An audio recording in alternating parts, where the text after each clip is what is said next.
Student, इस video में हम लोग इलेक्ट्रोमैग्नेटिक इंडक्शन के चैप्टर के बारे में पढ़ेंगे। इसमें हम लोग फ्लक्स के बारे में पढ़ेंगे पहले, उसके बाद हम लोग इंड्यूस्ड ईएमएफ के बारे में पढ़ेंगे, इंड्यूस्ड करंट के बारे में पढ़ेंगे, उसका डायरेक्शन क्या होगा इंड्यूस्ड करंट का, है ना, उस पर बेस्ड क्वेश्चन करेंगे, फिर लेंज लॉ पढ़ेंगे। तो हम लोग एक एक करके हम लोग स्टार्ट करते हैं यहाँ पर। अब देखें कि फ्लक्स क्या होता है स्टूडेंट। हम लोग पहले देखते हैं कि फ्लक्स क्या होता है। तो फ्लक्स देखें क्या होता है कि किसी भी लूप से कितनी फील्ड लाइंस पास हो रही है, measure of magnetic field lines through any loop या क्रॉस सेक्शन एरिया। वो इमेजिनरी भी हो सकता है, रियल भी हो सकता है, तो उसको हम लोग फ्लक्स बोलते हैं। जैसे कि फॉर एग्जांपल आप लोग को मान लो कि एक मैग्नेट है, यहाँ पर एक मैग्नेट ले लिया मैंने, मैग्नेट, तो इसकी मैग्नेटिक फील्ड लाइंस ऐसी होगी। हम लोग जानते हैं अगर नॉर्थ पोल है तो मैग्नेटिक फील्ड लाइंस ऐसे नहीं निकल रही होगी, ऐसे। तो एक लूप ले लेता हूँ, यहाँ पर मैंने एक लूप ले लिया ऐसा, और उसी लूप को यहाँ पर लेके आता हूँ अंदर की तरफ। देखे आप लोग, लूप को मैं अंदर की तरफ लेके आए। तो अब मैं पूछूं कि फ्लक्स किससे ज़्यादा है, फ्लक्स किससे ज़्यादा है, तो आप बोलेंगे इसको मैं φ1, फ्लक्स को हम लोग φ1 से डिनोट करते हैं, इसको φ2 से डिनोट कर रहा हूँ, इसको φ3 से। तो मैं पूछूंगा कि अगर फ्लक्स किसका है, तो इसमें देखो फील्ड लाइंस इसमें कितनी है, 1 है। Measure of field lines through any loop is called flux. तो यहाँ पर फ्लक्स जो है कितना है, φ1 है, φ2 है, इसमें φ3, तो इसमें 1 फ्लक्स है। इससे 1 मैग्नेटिक फील्ड लाइन जा रही है, तो इसमें 3 मैग्नेटिक फील्ड लाइन्स जा रही है, इसमें 4 मैग्नेटिक फील्ड लाइन्स जा रही है, तो इसका फ्लक्स ज़्यादा होगा, सबसे ज़्यादा होगा। ठीक है, तो इसका मैथमेटिकल डिफिनीशन क्या होता है वो भी मैं बताता हूँ। तो यहाँ पर पहले देखेंगे तो flux φ3 is greater than φ2 is greater than φ1। ठीक है, ये हो गया फ्लक्स। फ्लक्स को मैं यहाँ लिख देता हूँ, फ्लक्स डिनोटेड बाई φ से डिनोट। अब फ्लक्स जो है, अगर मान लो कि हमें मैथमेटिकल डिफिनीशन लिखना है, तो मैं एक ऐसा करता हूँ कि यहाँ पर मैं magnetic field lines, uniform magnetic field lines बना लेता हूँ, ताकि आप लोग को समझाने में आसानी होगी मुझे, है ना। यूनिफॉर्म मैग्नेटिक फील्ड का मतलब क्या है, इक्वी स्पेस्ड होना चाहिए और डायरेक्शन भी सेम होना चाहिए, तो हम लोग उसको यूनिफॉर्म मैग्नेटिक फील्ड लाइंस बोलेंगे। अगर डायरेक्शन सेम नहीं होगा तो फिर अलग हो जाएगा। अगर इक्वी स्पेस्ड भी है और डायरेक्शन अलग है तो हमारा ये नहीं होगा, यूनिफॉर्म मैग्नेटिक फील्ड नहीं होगा। तो यहाँ पर देखें, अब इसको मैथमेटिकली कैसे लिखेंगे, इसको अगर मैं बात करूँ मैथमेटिकली कैसे ले, जैसे मान लो कि एक ये है, ऐसा है एरिया, मैंने एक एरिया ऐसा ले लिया और एक एरिया ऐसा ले लिया। अब एरिया वेक्टर, तो एरिया जानते हैं आप लोग वेक्टर क्वांटिटी है, जिसका एरिया परपेंडिकुलर टू सरफेस होता है।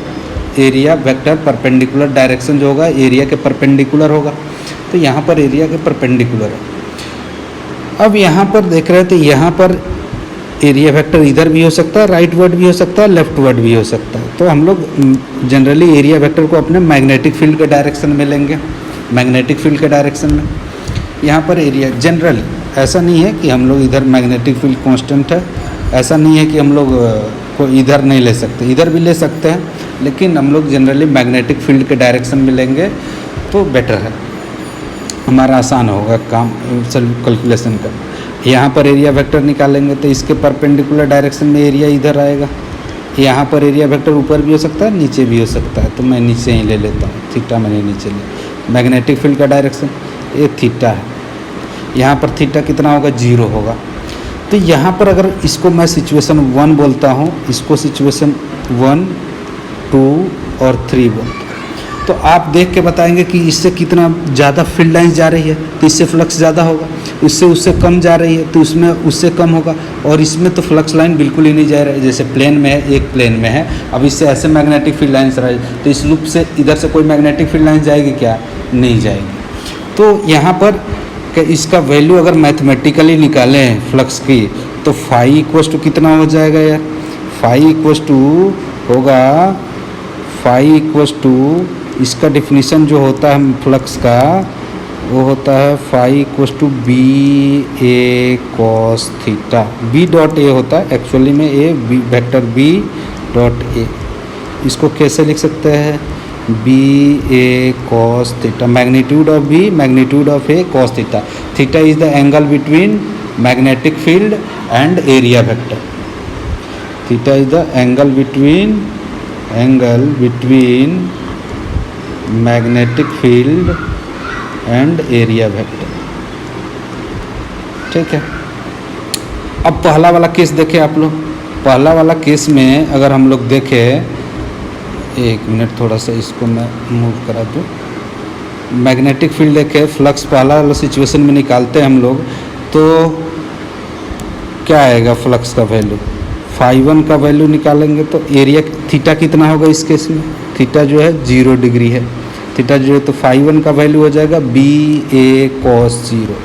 बी ए कॉस 0 यानी बी ए हो जाएगा, बी ए होगा. सेकेंड सिचुएशन में देखें तो φ2 का वैल्यू कितना आएगा, बी ए कॉस थीटा होगा. और φ3 की बात करें तो ये आएगा बी ए कॉस 90 है ना. तो 0 हो जाएगा. कॉस 90 0 होता तो फ्लक्स 0. तो आप देखें भी मैथमेटिकली इसमें ज़्यादा फ्लक्स है तो इसका बी ए ज़्यादा वैल्यू है. कॉस थीटा का वैल्यू 1 से कम ही होगा क्योंकि थीटा 0 डिग्री होता है तो मैक्सिमम होता है, या पाई होता है तो मैक्सिमम होता है. तो यहाँ पर उससे दोनों के बीच का एंगल है 90 से कम एंगल है, तो ये थीटा का वैल्यू 1 से कम होगा तो इससे तो कम आएगा और इसमें तो 0 ही हो गया. तो फ्लक्स को इस तरह से हम लोग कैलकुलेट करेंगे. अब आपको एक एग्जांपल देके यहाँ पर स्क्रीन पर देखें, आप लोग को एक एग्जांपल दिखाता हूँ मैं. स्क्रीन पर आपको दिख रहा होगा कि यहाँ पर थोड़ा छोटा कर लेता हूँ. यहाँ देखें. अब इस क्वेश्चन को करें आप लोग. इस पर मैग्नेटिक फ्लक्स निकालेंगे तो कितना होगा. एरिया ऑफ क्रॉस सेक्शन कितना है, यहाँ थीटा कितना है 0 डिग्री. थीटा 0 है तो फ्लक्स का value B A cos 0 degree. Same situation यानी बी ए के इक्वल हो जाएगा. तो ऑप्शन हमारा ए करेक्ट है. नेक्स्ट क्वेश्चन कर लेते हैं. यहाँ पर देखें, यहाँ पर आप लोग के लिए नेक्स्ट क्वेश्चन जो है ये है. तो यहाँ पर फ्लक्स निकालेंगे तो कितना आएगा बताएं. यहाँ पर आप लोग पॉज करके पहले आंसर देख लें, उसके बाद आप लोग आंसर निकालें. तो यहाँ पर area A angle magnetic field के साथ लेते हैं एंगल. ए वाला हमारा एंगल कितना होगा 120 डिग्री होगा. तो फ्लक्स का वैल्यू कितना आएगा, flux equal to B dot A यानी बी ए कॉस 120 डिग्री. और कॉस 120 डिग्री का वैल्यू माइनस हाफ होता है तो माइनस बी ए बाई 2 हो जाएगा. तो हमारा ऑप्शन सी ऑप्शन करेक्ट है. ठीक है. तो इस तरह से हम लोग क्वेश्चन कर सकते हैं. नेक्स्ट क्वेश्चन आप लोग के लिए है. अब ये सारा इंडिविजुअली सब सिचुएशन दिया गया. पैरेलल होगा तो फ्लक्स बी ए होगा, एंटी पैरेलल होगा तो निगेटिव हो जाएगा क्योंकि एंगल कितना हो जाएगा यहाँ पर 180 डिग्री हो जाएगा. ये वाला एंगल 180 डिग्री हो जाएगा. ठीक है. और 90 डिग्री हो जाएगा तो फ्लक्स 0 हो जाएगा. अब यहाँ पर मैं आप लोग को एक क्वेश्चन देता हूँ, आप लोग को करना है इस क्वेश्चन को. यहाँ पर एक क्वेश्चन देता हूँ कि मान लो कि एक ऐसा लूप है और मैग्नेटिक फील्ड लाइंस ऐसी है, मैग्नेटिक फील्ड लाइंस ऐसी है, यूनिफॉर्म है. और यहाँ पर जो एंगल बना रहा है रेडियस के साथ, ये वाला एंगल, मैग्नेटिक फील्ड लाइंस इधर है बी, इधर की तरफ है सारी, और ये एंगल 60 डिग्री है. अब मैं पूछूं कि फ्लक्स बताओ कितना होगा, फ्लक्स का वैल्यू कितना होगा, फाई का वैल्यू बताओ कितना होगा. तो कैसे कैलकुलेट करोगे आप. बी ए कॉस 60 नहीं, बी ए कॉस 60 नहीं होगा. यहाँ पर वैल्यू जो होगा हम लोग एरिया वेक्टर के साथ एंगल लेते हैं. तो यहाँ पर अगर आप एरिया वेक्टर ड्रॉ करेंगे तो इसके परपेंडिकुलर आएगा, ऐसे इसके परपेंडिकुलर आएगा और ये एंगल 30 डिग्री होगा. एंगल 30 डिग्री होगा तो फ्लक्स का वैल्यू कितना हो जाएगा, फ्लक्स इक्वल टू हो जाएगा बी ए, मैग्नेटिक फील्ड बी है और एरिया मैं मान ले रहा हूँ ए है, तो बी ए कॉस 30 डिग्री तो √3/2 बी ए होगा. यहाँ बच्चे यहाँ जनरली मिस्टेक कर देते हैं, कॉस 60 डिग्री पुट कर देते हैं, तो यहाँ गलती नहीं करनी है आपको. ठीक है. नेक्स्ट परपेंडिकुलर डायरेक्शन में होगा तो फ्लक्स 0 होगा. क्योंकि थीटा का वैल्यू यहाँ 90 डिग्री हो जाएगा, थीटा 90 डिग्री हो जाएगा तो फ्लक्स 0 हो जाएगा, क्योंकि इससे कोई भी मैग्नेटिक फील्ड लाइंस पास नहीं हो रही है लूप से, पैरेलल है इसके बिल्कुल।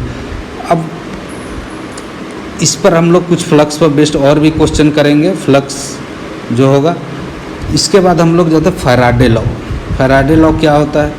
फैराडे लॉ हमें बताता है कि अगर किसी लूप से फ्लक्स चेंज होगा, फ्लक्स यानी फाई, अच्छा यूनिट मैंने नहीं बताई आप लोग को फ्लक्स का यूनिट क्या हो जाएगा, मैं एक बार यूनिट बता देता हूँ। फाई का वैल्यू हमने फ्लक्स का यूनिट ऑफ फ्लक्स क्या हो जाएगा, इसको फाई से डिनोट करेंगे।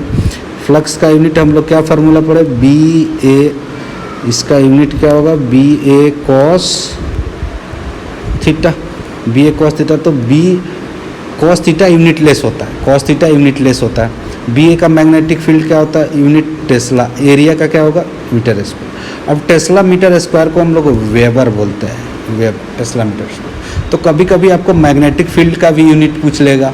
मैग्नेटिक फील्ड का यूनिट जो होता है ना, कभी कभी एक तो टेस्ला होता है और इसको ऐसे भी लिख सकते हैं, टेस्ला का अगर वैल्यू निकाले तो equals to weber per metre square, divide कर दे तो मैग्नेटिक फील्ड का यूनिट कहीं वेबर पर मीटर स्क्वायर भी दिख सकता है और कहीं टेस्ला भी दिख सकता है, ठीक है। तो आपको याद रखना है वेबर भी होता है, वेबर। अब आ जाते हैं Faraday law of electromagnetic induction पर। यहाँ पर देखें तो क्या होता है कि अगर किसी लूप से फ्लक्स चेंज होगा, फैराडे लॉ का स्टेटमेंट था जब भी फ्लक्स चेंज होगा किसी लूप से, कंडक्टिंग लूप होना चाहिए, तो उसमें एक ईएमएफ इंड्यूस्ड होगा, जिसको हम लोग इंड्यूस्ड ईएमएफ बोलेंगे। कैसे? अब एक्सपेरिमेंट किया गया। एक्सपेरिमेंट कैसे किया गया मैं आप लोग को थोड़ा बताता हूँ। एक यहाँ पर मान लो लूप है, तो इसमें क्या किया गया, इसमें एक बल्ब कनेक्ट कर दिया गया, यहाँ पर बल्ब कनेक्ट कर दिया गया। अब यहाँ पर एक मैग्नेट को लेके आया गया, मैग्नेट लेके आया गया। अब मैग्नेट से क्या हो रहा था, इस तरह से मैग्नेटिक फील्ड लाइंस होगी, इसकी फील्ड लाइंस ऐसे होगी, फील्ड लाइंस ऐसे होगी, ऐसे फील्ड लाइंस होगी।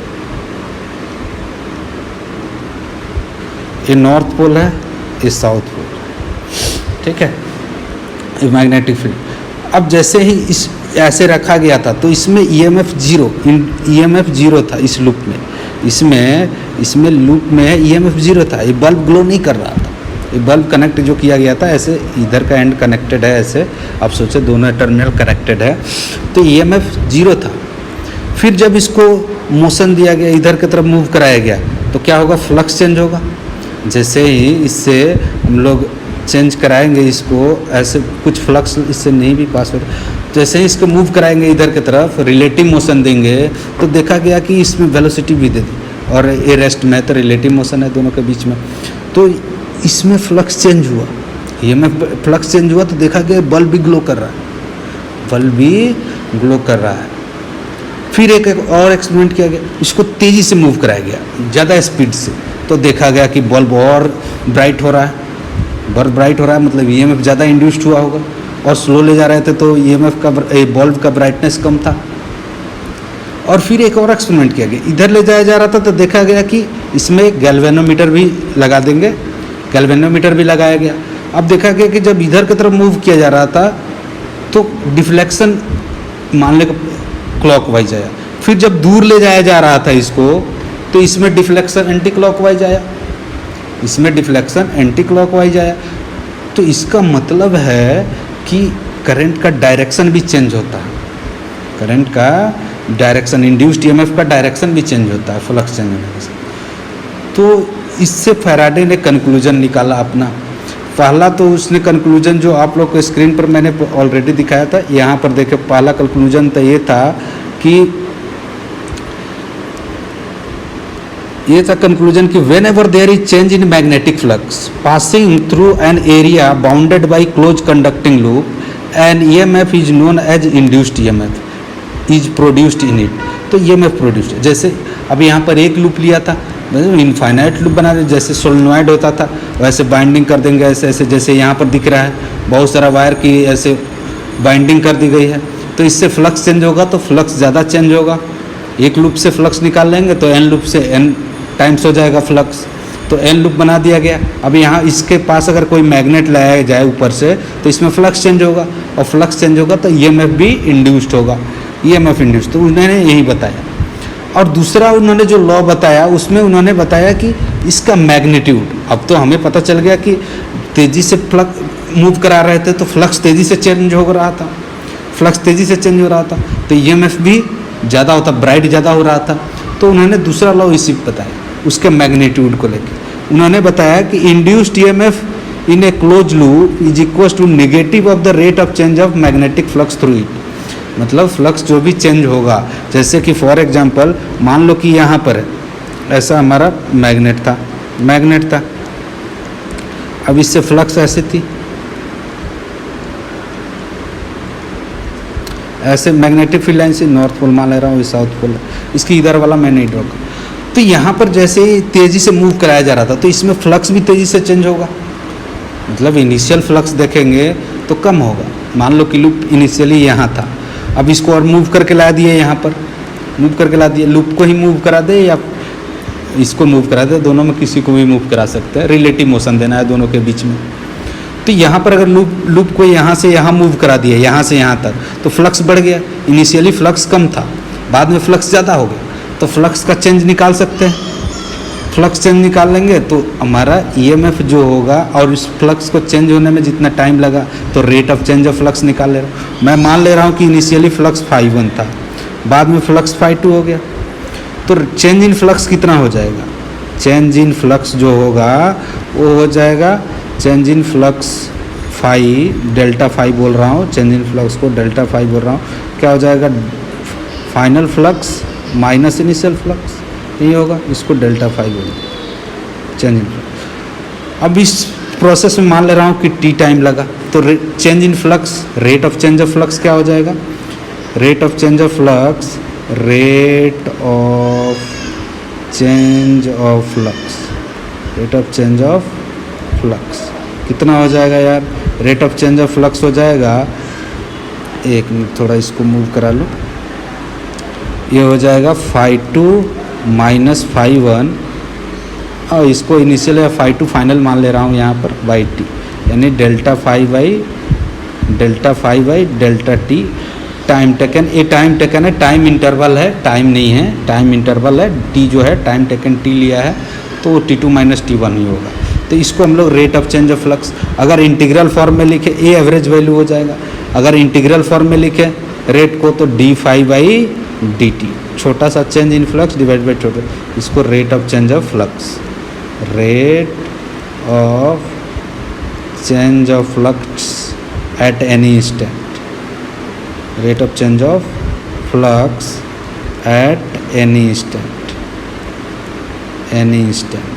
वो वाला जो ऊपर वाला हमने फार्मूला लिखा है वो एवरेज वैल्यू है, मतलब हमने टाइम लिया, कभी स्पीड ज़्यादा किया कभी कम किया लूप का, कॉइल का या मैग्नेट का, तो एवरेज वैल्यू फाइनल फ्लक्स कितना हुआ, इनिशियल फ्लक्स कितना लगा, टाइम टेकन कितना हुआ, तो एवरेज वैल्यू निकल गया।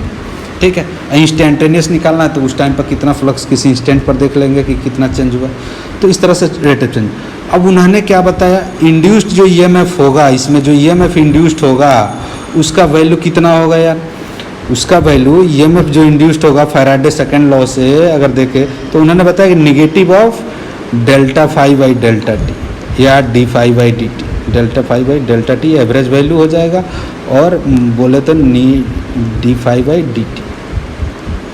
इस तरह से ईएमएफ का मैग्नीट्यूड हम लोग कैलकुलेट कर सकते। तो अगर यूनिट ईएमएफ का देखें, ईएमएफ का वोल्ट होता है ना, वोल्ट होता है, तो वोल्ट इक्वल्स टू ए भी लिख सकते हैं, फ्लक्स का यूनिट वेबर होता है और टाइम का सेकंड होता है, तो volt equals to weber per second भी लिखा जा सकता है, volt equals to weber per second भी हम लोग लिख सकते हैं। अब फ्लक्स को चेंज करने का बहुत सारा तरीका है, फ्लक्स 3 तरीके से चेंज कर सकते हैं। फार्मूला जो आपको बताया था फाई का वैल्यू, वो क्या बताया था, BA cos थीटा, तो ऐसा भी कर सकते हैं, थीटा को चेंज कर दे किसी लूप में और सारे कांस्टेंट रखा जाए और लूप को चेंज किया जाए। जैसे फॉर एग्जांपल मैं बता रहा हूँ आप लोगों को कि यहाँ पर जैसे मैग्नेटिक फील्ड लाइन्स ऐसे मैग्नेटिक फील्ड लाइन्स है।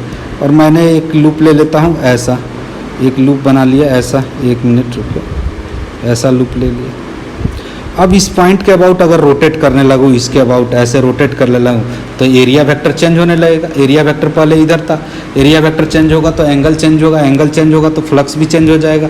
तो एक तो तरीका हो गया कि एंगल को चेंज कर दे, दूसरा तरीका है कि एरिया को चेंज कर दे, तीसरा तरीका है मैग्नेटिक।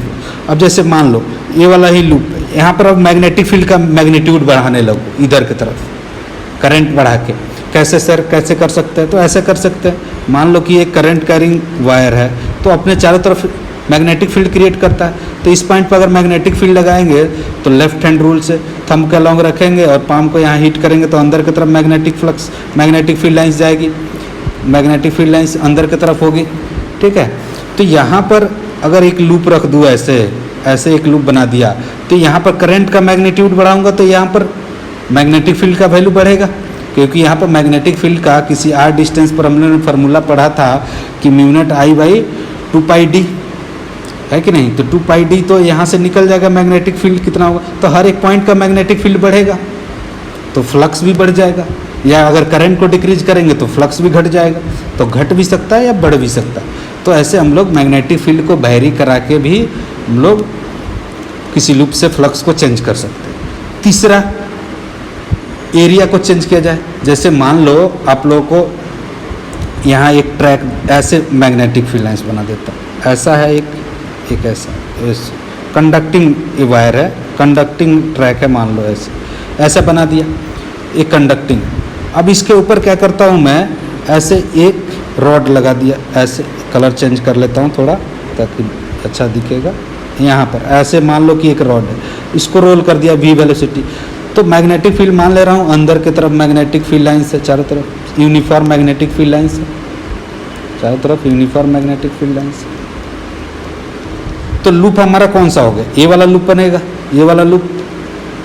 तो यहाँ पर अगर मान लेता हूँ कि एरिया A1 है, कुछ देर के बाद यहाँ पर लूप यहाँ पर आ जाएगा, ये लूप कुछ देर के बाद यहाँ पर आ जाएगा, यहाँ पर लूप आ जाएगा, यहाँ पर मान ले रहा हूँ।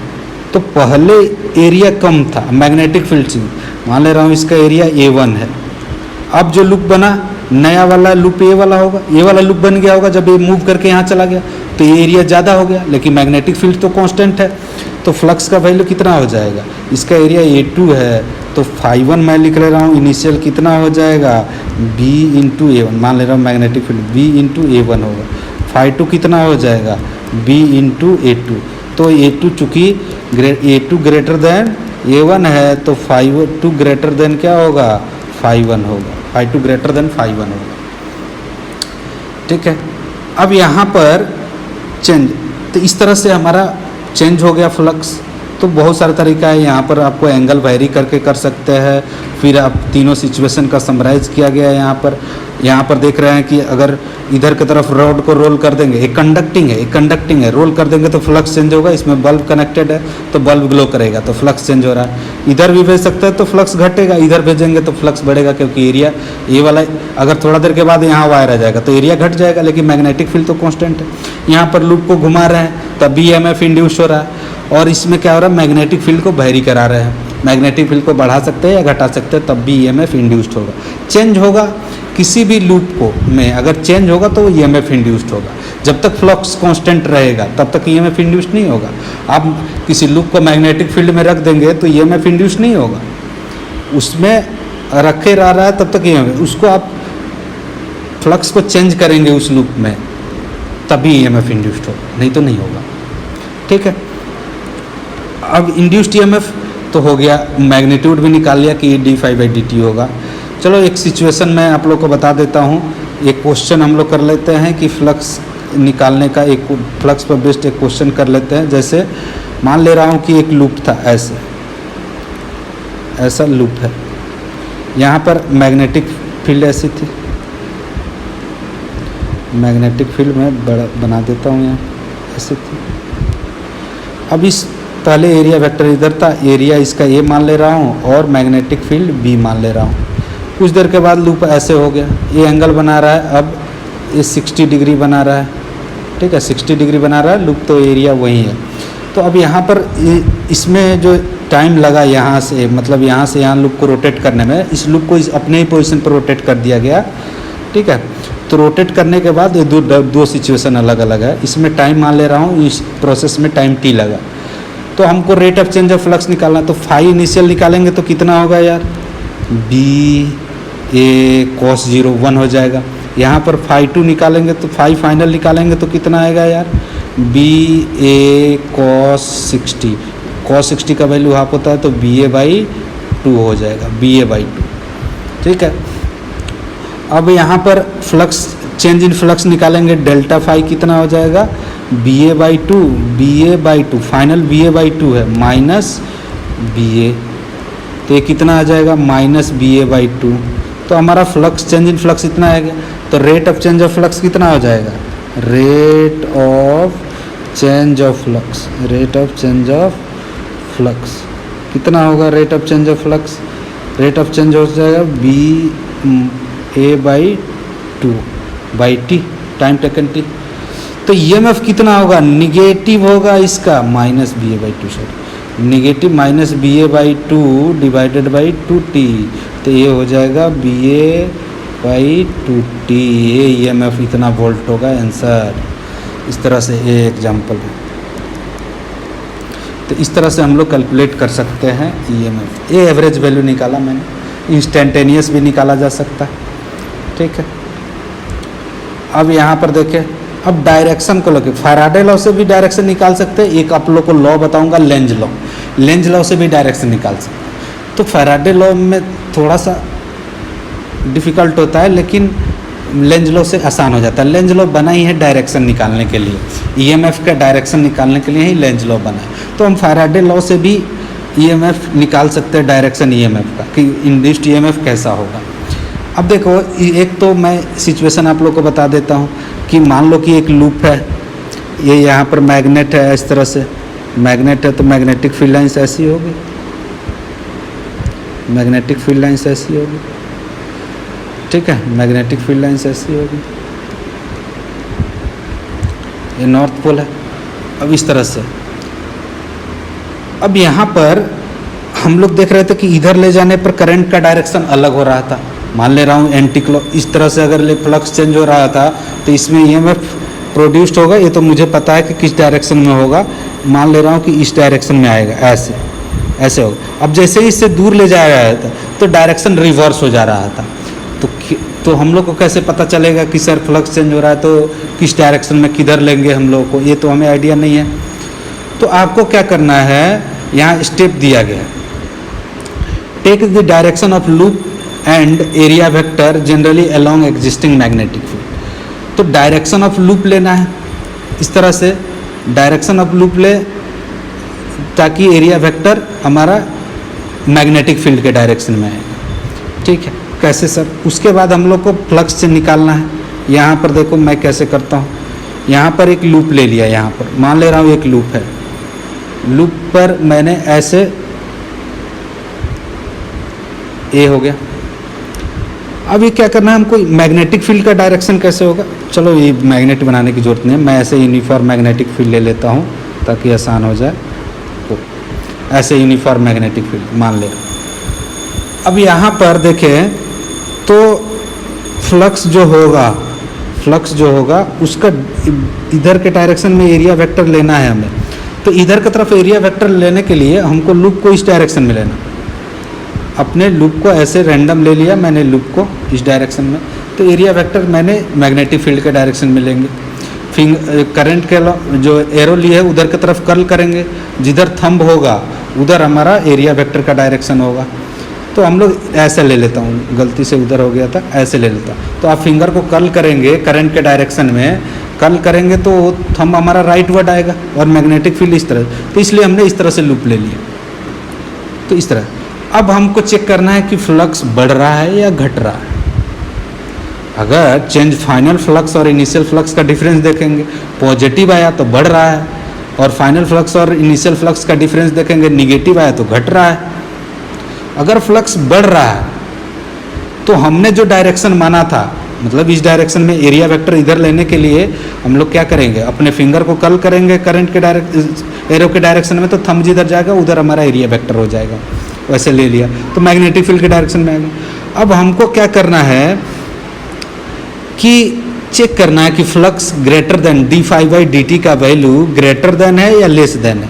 अगर ग्रेटर देन जीरो हुआ, फ्लक्स का वैल्यू ग्रेटर देन जीरो हुआ, तो हमने जो डायरेक्शन माना था ये वाला एरिया वेक्टर, इसका एरो जिधर माना था उसके अपोजिट डायरेक्शन में ईएमएफ इंड्यूस्ड होगा। मतलब मैं बोलूँ तो ऐसे ही इंड्यूस्ड होगा, ऐसे ईएमएफ इंड्यूस्ड होगा, ऐसे इस डायरेक्शन में। अगर opposite direction of convention, opposite होगा जो कन्वेंशन हमारा था।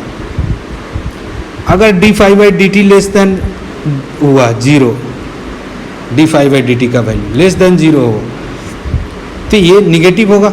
निगेटिव है, इसका मतलब जो डायरेक्शन हमने माना था along direction, along the direction of convention, direction of convention जिधर हमने माना था उसी डायरेक्शन में होगा। ठीक है, तो आप लोग को इस पर बेस्ट हम लोग क्वेश्चन करेंगे। एक बार मैं फिर से बता देता हूँ, ये मान ले रहा हूँ मैग्नेटिक फील्ड इस डायरेक्शन में है, तो हम एरिया वेक्टर हमको इधर लेना है, इधर लेना है। तो हम क्या करेंगे, ऐसा करें ताकि हमारा थंब इस डायरेक्शन में है, फिंगर को इस तरह से कर्ल करें ताकि हमारा इधर की तरफ एरिया आए। तो एंटी क्लॉक इस सेंस में ऐसे करेंगे तभी हमारा थंब राइट वर्ड जाएगा। तो राइट वर्ड जाएगा तो इसका ये हमारा डायरेक्शन हो गया। अब इसके बाद क्या करना है, हम इस पर एक एरो बना देंगे इस डायरेक्शन में। उसके बाद क्या करेंगे, D phi by D T का वैल्यू चेक करेंगे। D phi by D T क्या नहीं, फाइनल फ्लक्स और इनिशियल फ्लक्स का डिफरेंस देखेंगे। तो फाइनल फ्लक्स देखेंगे कि ज़्यादा है या कम है। अगर फाइनल फ्लक्स का वैल्यू इसके बाद वाला जो फ्लक्स होगा, फाइनल फ्लक्स का वैल्यू जो होगा वो अगर ज़्यादा हो गया तो चेंज तो पॉजिटिव आएगा, तो रेट ऑफ चेंज भी ज़्यादा पॉजिटिव आएगा। अगर फ्लक्स बढ़ेगा तो तो D phi by D T का वैल्यू ग्रेटर देन जीरो आएगा। तो जो हमने डायरेक्शन माना, ये वाला जो डायरेक्शन माना, उसके अपोजिट डायरेक्शन में ये प्रोड्यूस होगा। अगर लेस देन जीरो आया, मतलब अगर घट रहा है, फ्लक्स घट रहा है, तो ईएमएफ जो हमने डायरेक्शन माना था एरो का उसी डायरेक्शन में, यानी हमारा इधर की तरफ बड़ा वाला लाइन होगा और इधर की तरफ छोटा वाला लाइन, करंट इस डायरेक्शन में। और इस अब जब ईएमएफ इंड्यूस्ड हुआ तो इसमें करंट भी फ्लो करेगा, इसमें करंट भी फ्लो करेगा। और करंट जब फ्लो करेगा तो करंट जो फ्लो करेगा उसको हम लोग इंड्यूस्ड करंट बोलेंगे। ये इंड्यूस्ड ईएमएफ की वजह से जो इस लूप में करंट फ्लो करेगा वो उसको हम लोग इंड्यूस्ड करंट बोलेंगे। ठीक है, मैं अब इस पर बेस्ट क्वेश्चन करा देता हूँ, थोड़ा आप लोग को कॉन्फिडेंस बढ़ जाएगा इससे। यहाँ पर देखें, एक लूप है ये। अब ये इधर की तरफ अगर मैग्नेट को मूव कराएंगे, अगर इधर की तरफ हम लोग मूव कराते हैं तो क्या होगा, अब इधर से देख रहे हैं और मैग्नेट को इधर मूव करा रहे हैं, तो पहले फ्लक्स कम है, पहले फ्लक्स क्या है आप देखें तो फाई इनिशियल, आप बोलेंगे कि फाई इनिशियल तो सर कम है, फाई इनिशियल फाई वन है मान लो, और phi two greater than phi one होगा। अगर इधर की तरफ मूव कराएंगे तो हमारा फ्लक्स फाई टू का वैल्यू ज़्यादा आएगा, तो इसका मतलब डेल्टा फाई बढ़ रहा है, चेंज ग्रेटर देन जीरो है, तो delta phi by delta T भी ग्रेटर देन जीरो। तो इसका मतलब है कि ईएमएफ बढ़ रहा है, तो हमने एरिया वेक्टर हमको मैग्नेटिक फील्ड के डायरेक्शन में लेना था पहले, ये तो देख लिया फ्लक्स बढ़ रहा है, तो हमको इस तरह से एरो लेना है इस पर, ताकि हमारा मैग्नेटिक फील्ड किस डायरेक्शन में आए, हमारा थंब आए right word direction, magnetic field के डायरेक्शन में, क्योंकि मैग्नेटिक फील्ड का डायरेक्शन इस डायरेक्शन में है, तो थंब हमारा एरिया वेक्टर भी इसी डायरेक्शन में आएगा। तो अगर करंट का मैं एरो इस तरह से लूँगा तो एरो इस तरह से लिया, तो अब यहाँ पर फ्लक्स ग्रेटर देन जीरो है, इसका मतलब फ्लक्स बढ़ रहा है, फ्लक्स बढ़ रहा है तो करंट का डायरेक्शन अपोजिट डायरेक्शन में होगा, यानी मेरा करंट का डायरेक्शन जो होगा इधर की तरफ होगा, इस डायरेक्शन में करंट होगा, उसके अपोजिट डायरेक्शन, ईएमएफ इस डायरेक्शन में इंड्यूस्ड होगा। यानी इधर से देखेंगे तो कैसे नज़र आएगा, इधर से देखेंगे तो ये वाला ऑब्जर्वर अगर देखेगा तो उसको एंटी क्लॉकवाइज नज़र आएगा, इधर से देखना। ओके, नेक्स्ट और भी प्रैक्टिस करेंगे। इससे ज़्यादा आसान है लेंज लॉ। लेंज लॉ से काफ़ी आसान से करें, लेकिन पहले इससे प्रैक्टिस कर लेते हैं थोड़ा सा, उसके बाद लेंज लॉ से करेंगे। यहाँ पर देखें, यहाँ पर क्या हो रहा है फाई, अब यहाँ पर क्या हो रहा है लूप इंटर कर रहा है इस मैग्नेटिक फील्ड में, तो पहले लूप थोड़ा सा इंटर किया था, मान लो सिचुएशन यहाँ पर था तो फ्लक्स पहले कम था, और जब ज़्यादा लूप इंटर कर जाएगा तो फ्लक्स ज़्यादा हो जाएगा, मैग्नेटिक फील्ड कॉन्स्टेंट है, तो फाइनल ज़्यादा है और इनिशियल कम है। तो इसका मतलब है कि फ्लक्स बढ़ रहा है, ये तो हमें पता चल गया कि फाई का वैल्यू बढ़ रहा है, मतलब चेंज ग्रेटर देन 0 होगा। तो हम लोग को क्या करना है, एरो अब लेना है। एरो किस डायरेक्शन में लेना है, इस डायरेक्शन में लेना है ताकि मैग्नेटिक फील्ड अंदर के एरिया वेक्टर अंदर की तरफ जाए। लूप के अलॉन्ग एरो ऐसे ले और उधर की तरफ कर्ल करेंगे, थंब जिधर जाएगा उधर हमारा पॉजिटिव मैग्नेटिक फील्ड के डायरेक्शन में चला जाएगा। तो मैंने इस डायरेक्शन में लिया, तो थंब हम अगर इसके अलॉन्ग कर्ल करेंगे तो थंब किधर जाएगा, नीचे की तरफ, नीचे की तरफ जाएगा। तो इसका हमने ये डायरेक्शन माना और फ्लक्स बढ़ रहा है, तो इसका हमारा ईएमएफ उसके अपोजिट डायरेक्शन में होगा, जो हमने कन्वेंशन माना है उसके अपोजिट डायरेक्शन में। यानी हम ऊपर से देखें तो एंटी क्लॉकवाइज सेंस नज़र आएगा, ईएमएफ एंटी क्लॉकवाइज सेंस मिल जाएगा। नेक्स्ट क्वेश्चन, ये वाला क्वेश्चन है आप लोगों के लिए, यहाँ पर स्क्रीन पर दिख रहा है।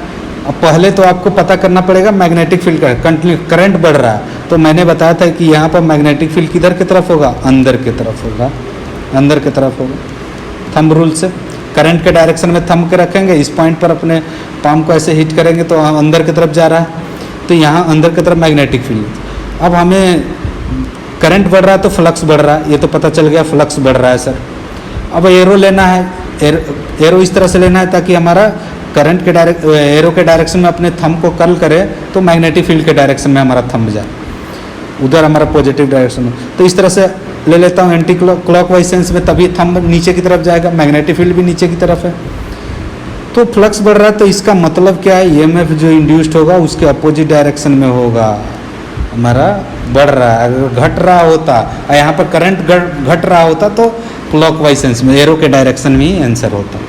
ठीक है, नेक्स्ट क्वेश्चन, यहाँ पर देखें, यहाँ पर क्या हो रहा है आप बताएं। फ्लक्स, ये तो क्वेश्चन मैंने बता दिया, यहाँ पर फ्लक्स बढ़ रहा है, इधर की तरफ जाएगा तो फ्लक्स बढ़ेगा, फाई इंक्रीज करेगा।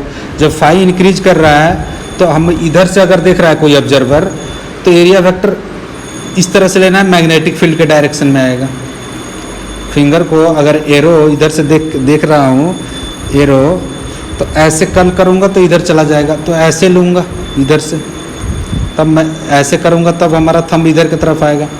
अब फ्लक्स बढ़ रहा है तो ईएमएफ इंड्यूस जो होगा वो इस डायरेक्शन में होगा, इस डायरेक्शन में, ये इंड्यूस्ड ईएमएफ का डायरेक्शन होगा।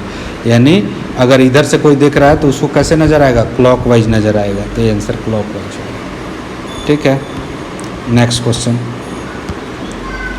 ये वाला क्वेश्चन IIT JEE में पूछा गया था, थोड़ा अच्छा क्वेश्चन है। इसमें IIT JEE में पूछा गया था कि बोला था कि इसमें बताए कि कौन सा ऑप्शन करेक्ट है। क्वेश्चन पढ़ ले, figures on certain wire segment join together and coplanar in the loop placed in the perpendicular to magnetic field in the direction going into the plane of the figure. The magnitude of field increases with the time, I1 I2 current in the segment AB and CD। then अब देखो, सोचो कि हमको देखना है कि current बढ़ रहा है या घट रहा है। 4 ऑप्शन दिया है, करंट का डायरेक्शन कैसा होगा, यहाँ ऑप्शन में भी देख सकते हैं। इसमें ए से बोला है कि I1 in the direction of BA, मतलब B के डायरेक्शन में ऐसे होगा, और इस I2 जो होगा इस डायरेक्शन में। I2 किसको माना है, किस लूप में, I1 जो है वो माना है field magnetic field. I2 is the current in the segment AB and CD। तो I2 किस में है, I2 है CD में, और AB किस में है, AB I1 है, AB में है। इसमें जो करंट फ्लो करेगा I1 होगा, इसमें जो करंट करेगा I2 होगा। तो आप क्वेश्चन को सॉल्व करें, फिर उसके बाद बताएंगे आंसर, उसके बाद मैं बताऊंगा आप लोग को। अच्छा क्वेश्चन है। तो यहाँ पर देखें, तो यहाँ पर देखेंगे तो फ्लक्स किधर की तरफ बढ़ रहा है, अंदर की तरफ बढ़ रहा है। तो इस लूप में, मैं इस लूप की बात कर रहा हूँ, इस लूप में ध्यान दें। ऐसा ये छोटे से जो अंदर वाला लूप है उसकी बात करें, अंदर वाला लूप ऐसे, क्योंकि लूप का हमको चेक करना है। तो इस लूप में चेक करेंगे तो फ्लक्स क्या हो रहा होगा, बढ़ रहा है, फ्लक्स बढ़ रहा है, फ्लक्स बढ़ रहा है सर। तो हम क्या करते हैं, इस लूप पर एक एरो ले लेते हैं। इस लूप पर मैंने एक एरो ले लिया, एरो इस तरह से लेंगे कि मैग्नेटिक फील्ड के डायरेक्शन में हो। तो एरो ले लिया तो थंब कर्ल करेंगे तो थंब अंदर की तरफ जाएगा, थंब अंदर की तरफ जाएगा। अब फ्लक्स बढ़ रहा है तो ईएमएफ इंड्यूस जो होगा इस डायरेक्शन में होगा, ऐसे होगा। मतलब इसमें करंट ऐसे जाएगा तो इसमें करंट ऐसे जाना चाहिए, इसमें करंट ऐसे जाना चाहिए।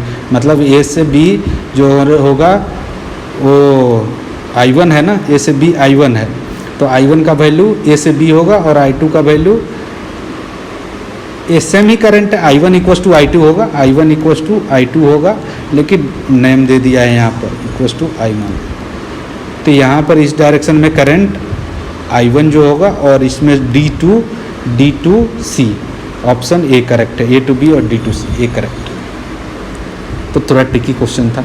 ये लूप ऐसा बना दिया था कि बच्चे को सब ये वाला लूप लेने लगेंगे, ये वाला लूप लेंगे, फिर कैलकुलेट करेंगे, फिर बड़ा वाला लूप लेंगे और सोचेंगे कि I1 minus I2 less than होगा। अरे करंट तो एक लूप है तो इसमें करंट सेम ही होना चाहिए ना, सर्किट कंप्लीट करेगा करंट तो सेम ही होना चाहिए, है कि नहीं। नेक्स्ट एक और क्वेश्चन कर लेते हैं। ये वाला तो वही वाला क्वेश्चन है। आपको एक मैग्नेटिक फ्लक्स बढ़ेगा, यहाँ पर आपको सिचुएशन दिख रहा है, फ्लक्स बढ़ेगा और एरिया वेक्टर इस तरह से एरो लेंगे ताकि एरिया थंब हमारा नीचे की तरफ जाए।